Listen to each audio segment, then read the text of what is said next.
The containment breach alarm screamed through Research Station Cathara 9 at 3 in the morning, and I knew, immediately and with absolute certainty, that we were all going to die.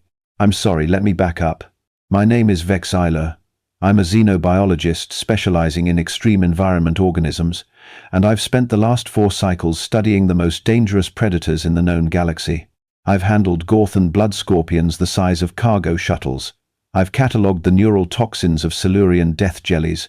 I've even, may the ancestors forgive me, dissected a live Krethak warrior beetle while it was still trying to bite through my containment suit. So when the human exchange student asked if she could bring a few specimens from home for her thesis project, I said yes without thinking twice. That was my first mistake. The second mistake was not reading her file more carefully. Specifically studies small arthropods. It said, low threat designation. It said, educational value. It said, what it didn't say was that humans come from a nightmare death world where evolution spent 4 billion years perfecting new and creative ways to kill you, and that they have the audacity to call the results cute or helpful or stars help us, mostly harmless. But I'm getting ahead of myself again. The alarm was screaming, the emergency lighting was painting everything red, and I was running toward the xenobiology wing in my sleep clothes, which, let me tell you, is not how I wanted to spend my night. My claws skittered on the polished floor as I rounded the corner and nearly collided with Gren, our security chief. He's a Torgash, built like a mobile tank, with naturally armored plates and enough muscle mass to bend steel. Right then, his face was the color of old snow. Tell me it's not the Krethak, I gasped, my respiratory vents flaring. Please, by all the dead gods, tell me the Krethak didn't get loose. Worse, Gren said, and his voice had this quality I'd never heard before. Fear, but something else. Something like bewilderment. It's the human specimens. Container 7B. I felt my blood temperature drop 3 degrees. The arthropods? But those are tiny. The largest one was barely the size of my smallest claw. I know.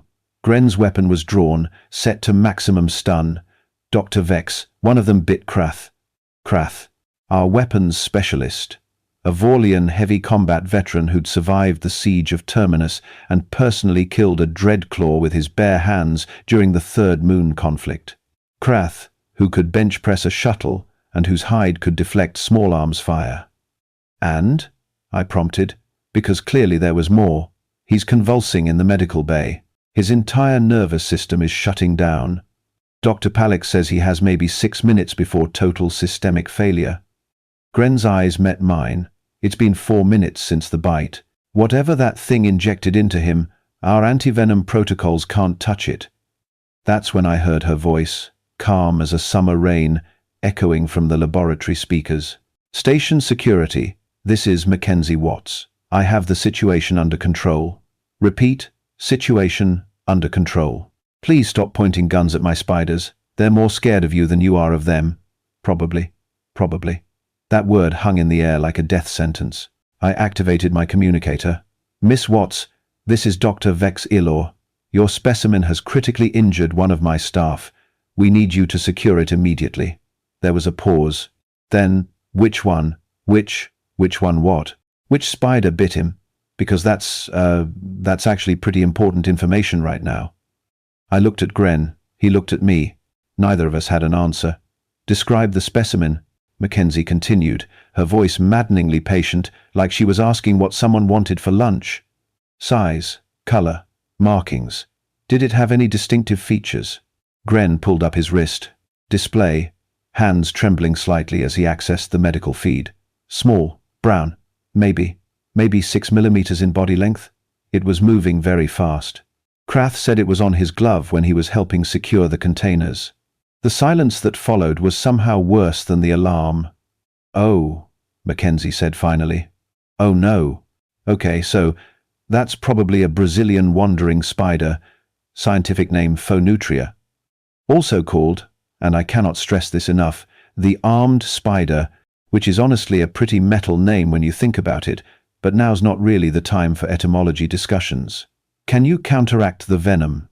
I demanded, already running toward the medical bay, Gren thundering behind me. Me, personally. No, I'm a third-year graduate student, not a doctor.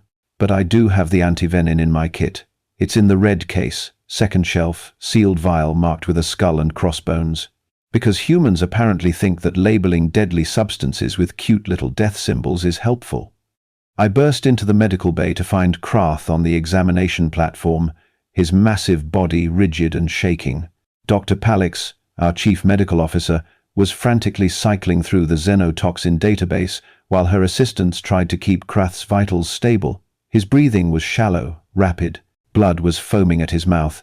His pupils were dilated so wide his eyes looked like black voids. "Where is she?" I roared. "Where's the human?" "Lab 4. Palix called back, not looking up from her screens. "But she can't leave. The spiders, some of them got out when the container cracked. She's trying to recapture them without, and these are her words, freaking them out. Freaking them out." The most dangerous predator on our station was concerned about the emotional well-being of the things that were currently threatening to kill us all. I punched the intercom. "Miss Watts, we need that antivenin now. Krath has maybe 2 minutes left. Working on it." Her voice was strained, now, focused. "Just need to." "Okay, there. Got her. That's 4 out of 6. Listen, I'm going to send the antivenin through the pneumatic tube system, okay? Red case, as I said. 2 doses, inject directly into the largest muscle mass you can find. And Dr. Vex? You're probably going to want to restrain him. The antivenin works, but the recovery process is unpleasant. The pneumatic system hissed, and a red case clattered into the receiving bay. Palix grabbed it, hands steady despite everything, and loaded the injector. The antivenin was a thick, amber liquid that seemed to glow faintly under the medical lights. "What's in this?" Palix asked, professional curiosity overriding her panic for just a moment. "Antibodies from horses," Mackenzie replied, "which are large earth herbivores. We inject them with small amounts of the venom. Their immune systems create antibodies. We harvest the antibodies, purify them, and boom, antivenin. Humans have been doing it for over a century." Palix stared at the vial. "You use other earth animals to counteract your earth animals?" "Well, yeah. It's basically the only thing that works. Your galaxy has some impressive medical technology, but you guys have never had to deal with anything quite like Earth biodiversity. Our planet tried to kill us for millions of years, so we got creative." Palix injected the first dose into Krath's primary shoulder muscle, then the second into his thigh. For approximately 10 seconds, nothing happened. Then Krath's entire body convulsed, his back arching off the table with such force that it took 3 of us to hold him down. His respiratory vents flared wide, gulping air. The foaming at his mouth increased, then suddenly stopped. His pupils began to contract. The tremors shifted from violent seizures to mere shaking, then gradually subsided. His eyes opened, focused, and the first thing he said was, That was a spider? A real spider? From Earth? Brazilian. Wandering spider, I confirmed, still holding his arm down just in case. Apparently. How big are their large spiders? Krath's voice was weak, but incredulous. I looked at the intercom, silently praying to ancestors I didn't even believe in. Mackenzie's voice came back, cheerful now. "Oh, the wandering spider's actually pretty small compared to some others. Like, our Goliath bird-eater tarantulas can have leg spans up to 30 centimeters. They're fuzzy, though. Very cute. I have one named Beatrice. She's very sweet, wouldn't hurt a fly. Well, actually, she would definitely hurt a fly. That's literally what she eats. But you know what I mean." Krath closed his eyes. "I want a transfer. Immediately. To any station that doesn't allow humans." Gren's communicator buzzed. "Security Chief Gren, we have a situation in Lab 4. The human is. She's asking for something called coffee before she continues the recapture operation. She says she's too tired to work without caffeine and that we're being unreasonable." I left the medical bay and walked, very calmly, toward Lab 4. The walk gave me time to think about my life choices, about how I'd ended up here, about how the most dangerous specimen I'd ever encountered in 15 years of xenobiology was currently being handled by a human who looked like she'd just rolled out of bed because she had just rolled out of bed, wearing sleeping clothes that said Team Arachnid across the front. The lab doors opened, and there was Mackenzie Watts. 23 years old according to her file. 163 centimeters tall, maybe 60 kilograms, short dark hair sticking up at odd angles, barefoot, wearing what I'd learned were called pajamas. No protective gear beyond a pair of what she called welding gloves that looked like they'd been through a war. She was holding a clear collection container with one hand while using a piece of cardboard to gently coax a spider, no bigger than my smallest digit, into "too resistant," said container. "There we go," she murmured to the spider. "That's it. You're okay. Nobody's going to hurt you." I know. Bright lights are scary. Just a little closer." "Perfect." She sealed the container and looked up at me with bloodshot eyes. "Coffee?" she asked hopefully. "I've been up for like 20 minutes and I can't find your break room, and honestly I'm barely functional before my first cup." I gestured weakly at the door. "Second level, commons area. There's a beverage synthesizer." "Does it do coffee?" I have no idea." "Okay, no worries. I brought instant in my luggage. Just need hot water." She carefully set the spider container on the secure shelf, where I could see 5 other containers, each holding a different species. All of them small. All of them, I now knew, potentially lethal. As we walked toward the commons area, me in my sleep clothes and Mackenzie in hers, she kept up a steady stream of conversation. I should probably apologize about the whole containment breach thing. The magnetic seals on container 7B weren't rated for the humidity levels I need for the wandering spiders. Their tropical specimens need like 80% humidity. Your station's optimized for dry climate species. No offense, but whoever designed your arthropod containment protocols has clearly never worked with Earth species. Earth was classified as level 7 hostile environment, I said, trying to keep my voice steady. We were told the fauna was dangerous, but the threat assessments focused on large predators, megafauna. Mackenzie laughed. It was a genuine, almost musical sound, completely at odds with the situation. "Oh, sure, we've got those too. Bears, big cats, crocodiles, hippopotamuses. But honestly, the little things are way scarier. Spiders, scorpions, snakes, jellyfish, certain frogs, some ants, parasitic wasps, mosquitoes, ticks, cone snails. I could go on. Please don't." We reached the commons area. Mackenzie found a thermal flask in her bag. A bag I noticed for the first time was covered in patches and stickers. One said, "Save the bees." Another showed a cartoon spider with huge eyes and the text, "I'm not cute, I'm venomous." She mixed her instant coffee, took a long drink, closed her eyes in apparent bliss, then turned to me. "So," she said, utterly calm, "I need to finish recapturing the last 2 spiders. One's a Sydney funnel web, which has venom that specifically targets primates, so it probably won't kill any of you guys, but I wouldn't recommend finding out. The other is a 6-eyed sand spider from Namibia. That one doesn't have an antivenin. Its venom causes massive tissue necrosis and blood vessel destruction. There's only been a handful of recorded human bites, and they all died. Slowly. I stared at her. "Why? Why would you bring that?" "Research." She said it like it was obvious. "These spiders have incredible venom compounds that could revolutionize medicine. The 6-eyed sand spider's venom, for instance, might help us understand and treat hemorrhagic diseases. The Brazilian wandering spider's venom has compounds that show promise for treating erectile dysfunction." "For treating what?" "It's a human medical condition, don't worry about it." She took another drink of coffee. "Point is, these spiders are valuable, more valuable than most people realize. And yes, they're dangerous, but so is everything worth studying." She finished her coffee, set down the cup, and stretched. "Okay, caffeine is hitting the system.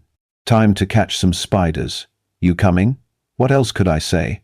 I followed her back to Lab 4, where this tiny human who should have been terrified, who should have been calling for help, instead pulled on her battle-scarred welding gloves and went hunting for spiders that could kill with a single bite. And as I watched her work, calm and methodical, narrating her actions like she was teaching a class, I realized something that it would haunt me for the rest of my career. Humans didn't survive their death world by being the strongest, or the fastest, or the most venomous. They survived by being absolutely, inexplicably insane.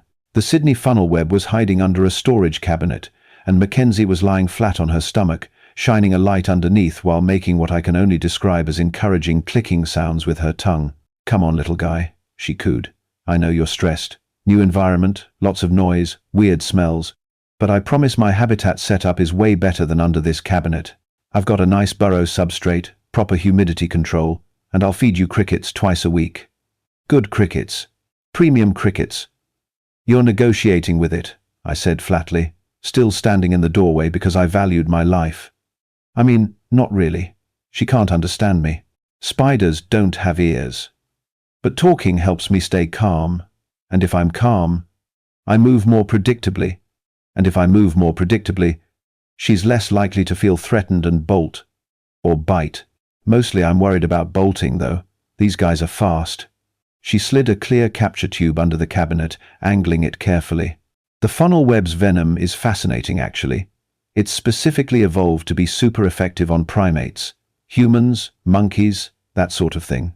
But it barely affects other mammals. Dogs and cats can get bitten, and they're mostly fine. It's this weird evolutionary quirk because, well, Australia didn't have primates until humans showed up about 60,000 years ago, so nobody knows why the venom is so specifically tailored to kill us." "That seems inefficient," Gren offered. He'd stationed himself just outside the lab, watching through the observation window. "Why evolve a venom that only works on one potential threat? Right? It's like the spider specifically evolved to kill humans before humans even got there.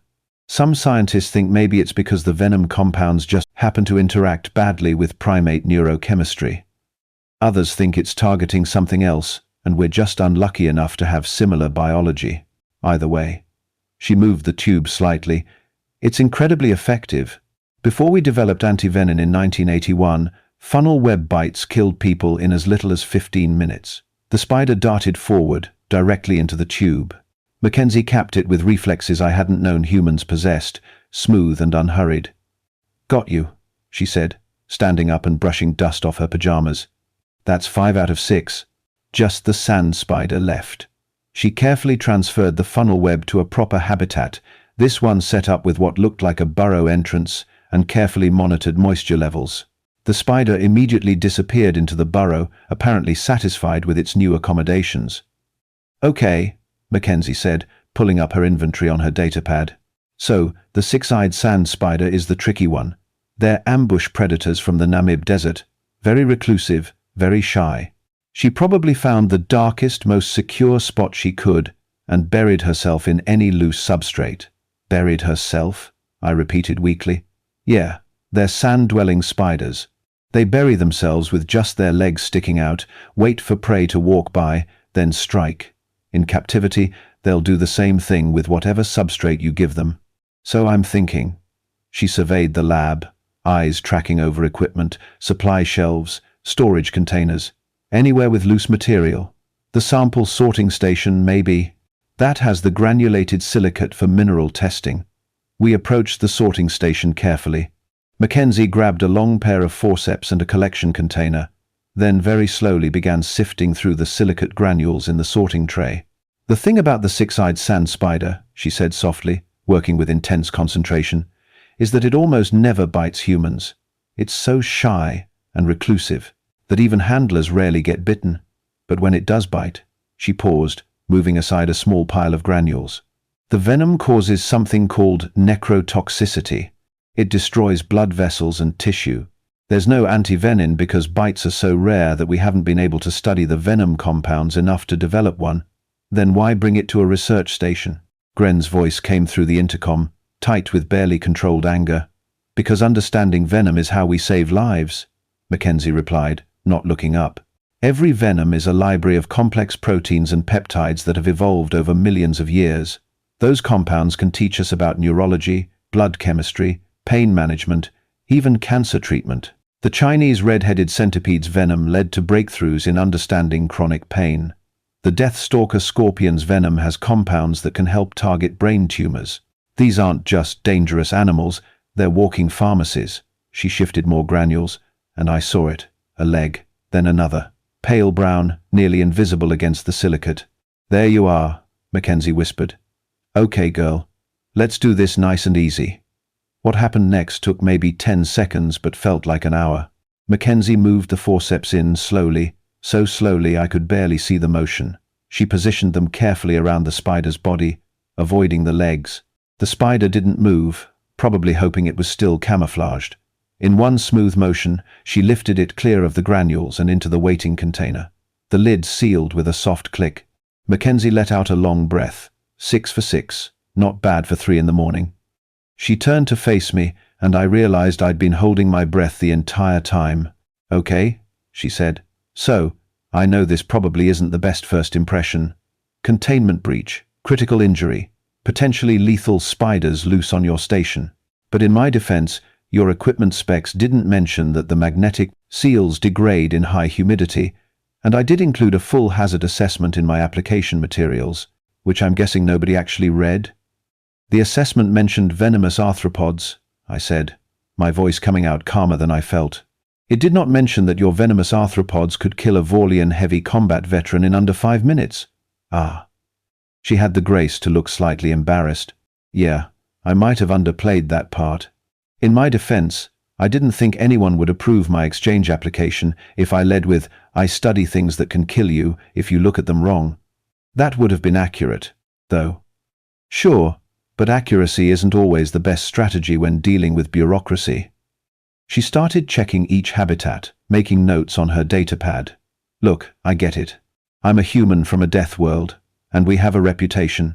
But here's the thing, everyone forgets. We're not dangerous because we're strong or fast or venomous.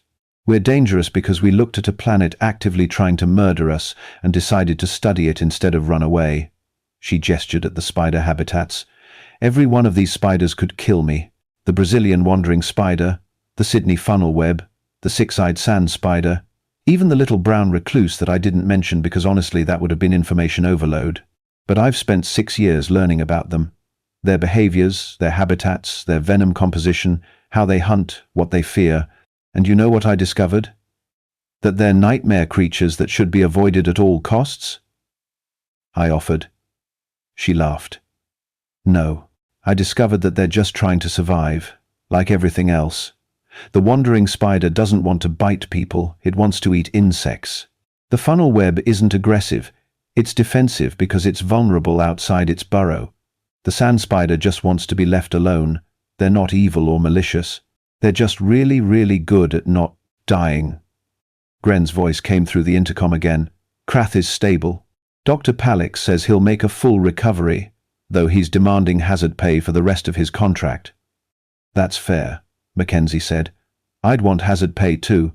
Listen, I'll submit a full incident report, update all my protocols, and work with your safety team to upgrade the containment specifications. This won't happen again." "You're assuming you'll be allowed to stay," I said. She looked at me, and for the first time since the alarm went off, I saw uncertainty in her eyes. "Am I being sent home?" That was the question, wasn't it? The sensible answer was yes. "Send the human and her nightmare spiders back to Earth, file a complaint with the exchange authority, and make sure no one ever approved a similar application again." But I'm a scientist, and despite everything, despite the chaos and the terror and the near-death experience, I couldn't ignore what I'd just witnessed. This human had recaptured 6 potentially lethal spiders in under an hour, in her pajamas, without protective gear beyond some welding gloves. She'd talked me through saving Krath's life with confidence and clarity.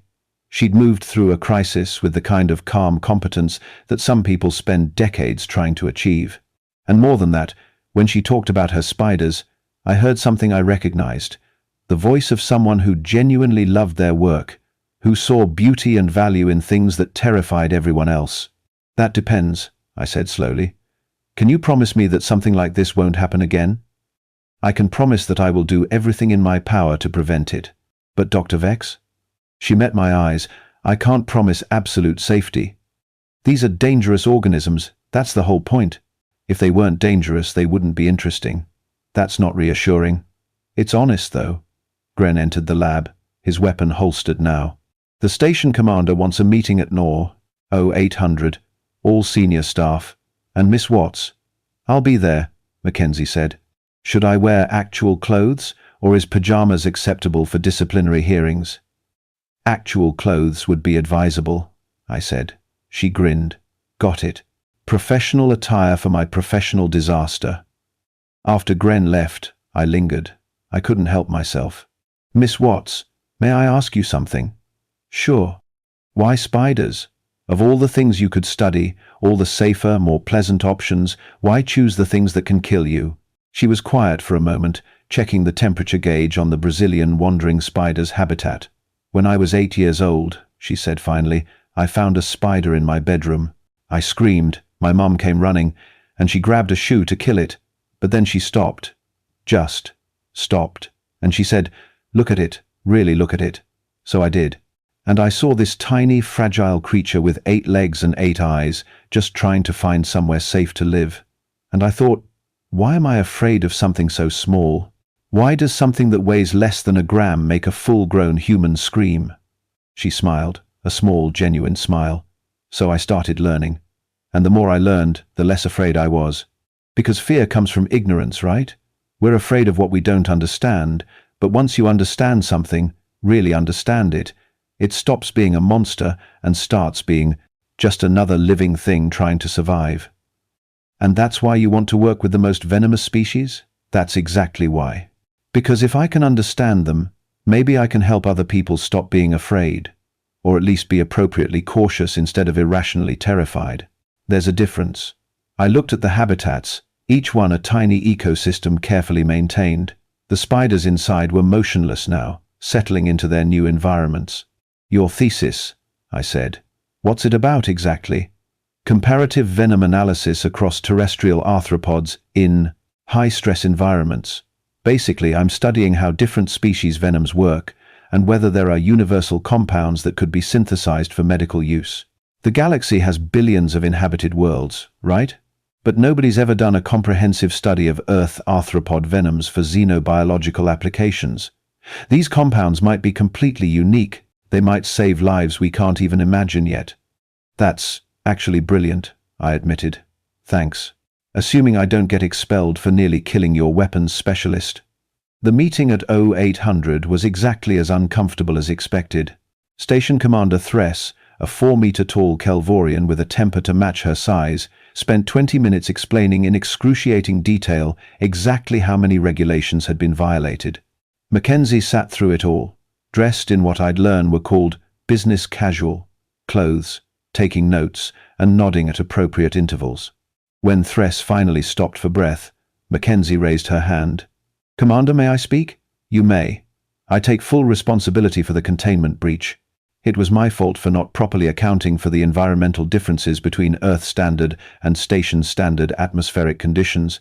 I should have tested the seals before finalizing my setup. That was negligent, and I apologize. She stood, holding her datapad. However, I'd like to submit a proposal. Thress's eyes narrowed. A proposal?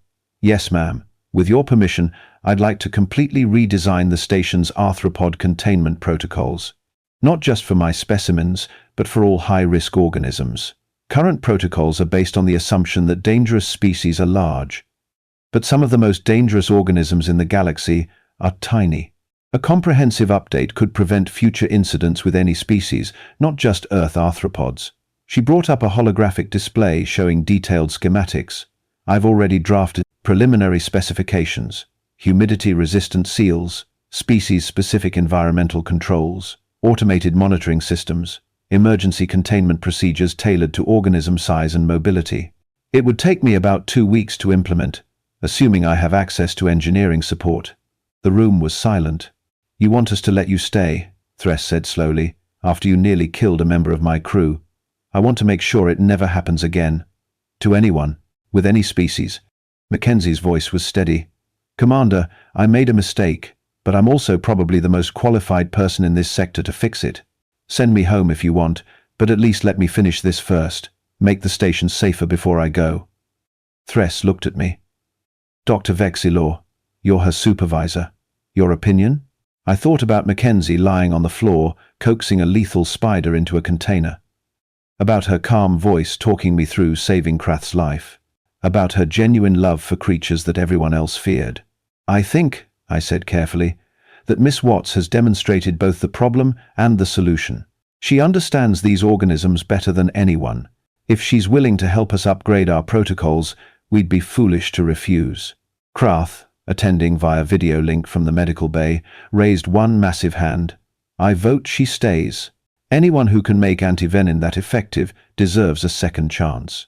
Plus, she sent me a basket of what she calls get-well cookies. They're delicious, and I want more. You sent him cookies? I asked Mackenzie. I stress bake, she said. It's a human thing. Thress drummed her claws on the table, the sound like thunder. Finally, 2 weeks. You upgrade the protocols, you train our staff on proper arthropod handling, and you write a comprehensive safety manual. After that, we reassess.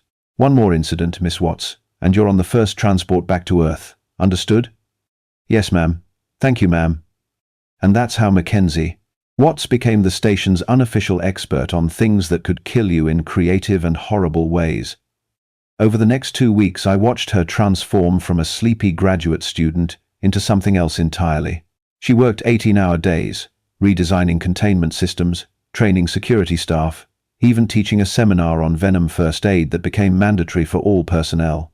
She brought cookies to every meeting, chocolate chip, usually. Krath recovered fully and started hanging around the xenobiology lab, fascinated despite himself. Tell me again about the Goliath bird-eater, he'd say, and Mackenzie would launch into an enthusiastic explanation about tarantula behavior, while Krath took notes like a student half his age. The other exchange students started dropping by too. Turns out, having someone who could confidently handle the galaxy's most terrifying organisms made everyone else feel braver about their own research. One evening, after everyone else had left, I found Mackenzie in the lab, watching the Brazilian wandering spider. They're beautiful, aren't they? She said softly. In their own way. I looked at the spider. Small, brown, utterly lethal. I'm not sure I'd use that word. That's fair. But think about it. Millions of years of evolution, perfectly adapted to their environment. Every aspect of their biology optimized for survival. The venom, the speed, the hunting strategy. It's elegant. It nearly killed Krath. It was defending itself. It didn't want to be there any more than Krath wanted it there. She smiled. That's the thing about Earth. Everything there is dangerous because everything has to be. The planet doesn't give you a choice. You adapt or you die. And humans? She glanced at me. We're the species that looked at all that danger and decided to make friends with it, or at least study it extensively while maintaining a respectful distance. Is that what you're doing? Making friends? More like reaching an understanding. They don't have to love me, and I don't have to love them. But we can coexist, we can learn from each other. That's enough. The new containment protocols went live 3 days ahead of schedule. Every system tested perfectly. The safety manual became required reading for all xenobiology staff across the sector. And Mackenzie Watts stayed. She finished her thesis 2 cycles later, a groundbreaking analysis that revolutionized how the galaxy approached venom research. She got job offers from research stations across 3 sectors. She turned them all down and asked if she could stay on Kethera 9. Why? I asked her. You could go anywhere. Study anything. She looked around the lab, at the habitats she'd built, at the spiders that had nearly gotten her expelled. Because this is where I can do the most good. Besides, you guys have gotten used to me. Wouldn't want to traumatize some other station with my Death World pets. That made me laugh, which still surprised me sometimes. Plus, she added, grinning, Gren finally figured out how to make decent coffee in the synthesizer. Can't leave now. So she stayed. And I learned something important, something that changed how I approached my own work. The most dangerous things in the galaxy aren't always the biggest or the strongest. Sometimes they're tiny. Sometimes they're barely visible. Sometimes they're a human graduate student in pajamas, armed with nothing but knowledge, coffee, and an inexplicable fondness for things that could kill her. And sometimes that's exactly what you need, because humans didn't conquer their death world through force, they did it through understanding, through studying the things that terrified them until those things became familiar, through turning horror into curiosity, fear into knowledge, danger into opportunity. They looked at a spider that could kill them in 5 minutes and said, "Fascinating, tell me more." And that, more than any weapon or technology or physical advantage, is what makes them terrifying.